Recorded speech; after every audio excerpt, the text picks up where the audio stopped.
দ্রুত করতে হবে ঈদ শপিং। তাই তো আজ তাড়াহুড়া করে বের হয়ে পড়লাম।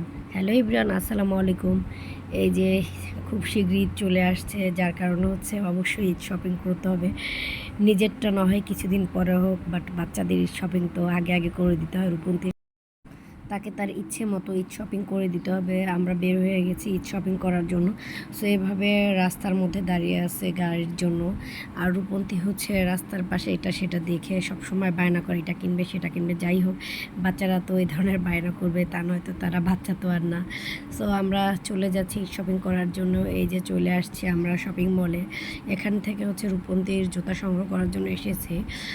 সবসময় এমনটাই হয়ে থাকে আমার সাথে, যেমন রূপন্তীর জুতো আমি চুজ করলে হয় ওই জুতোর সাইজটা ঠিকমতো পাওয়া যায় না, অথবা হচ্ছে কালারও অনেক সময় মেলে না। আলহামদুলিল্লাহ আজকের জুতোটা অন্তত আমার চুজ করা, এবং প্লাস হচ্ছে জুতোর সাইজটাও পাওয়া গেছে। এখানে হচ্ছে বিভিন্ন ধরনের ঈদ নিউ নিউ কালেকশন রয়েছে। আর দেখতেই পাচ্ছেন আমি হচ্ছে ভিডিও নিয়ে ব্যস্ত, বাট তার বাবা হচ্ছে মেয়ের প্রতি একদম অনেক টেক কেয়ার করে। সে তার মেয়ের জুতার জন্য এভাবে একটার পর একটা সাইজ দেখেই যাচ্ছে। এবং এই শোরুমের ভাইয়াগুলো রূপন্তীকে চিনে, যার জন্য হচ্ছে রূপন্তীর সাথে সব সময় তাদের শোরুমে আসলে গল্পগুজব করতে থাকে। আলহামদুলিল্লাহ ঈদ খুব শীঘ্রই চলে আসছে। ঈদের আনন্দ মানে হচ্ছে কিন্তু বড় ছোট সবার জন্য। এমন না যে শুধু ছোটদের আনন্দ, আমাদেরও আনন্দ। ঈদের মধ্যে কেনাকাটা, খাওয়া দাওয়া, ঘোরাফেরা, বিশেষ করে ঈদ ছুটি। রূপন্তী হচ্ছে একদম টানা 1 মাস স্কুল ছুটি।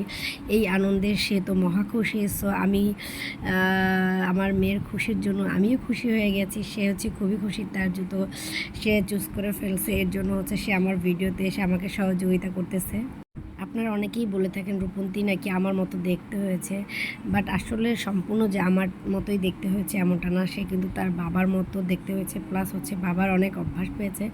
সো সবাই রূপন্তীর জন্য অনেক বেশি বেশি দোয়া করবেন, রূপন্তী যেন ভালো থাকে, সুস্থ থাকে, এবং আমার কথা সবসময় শোনে।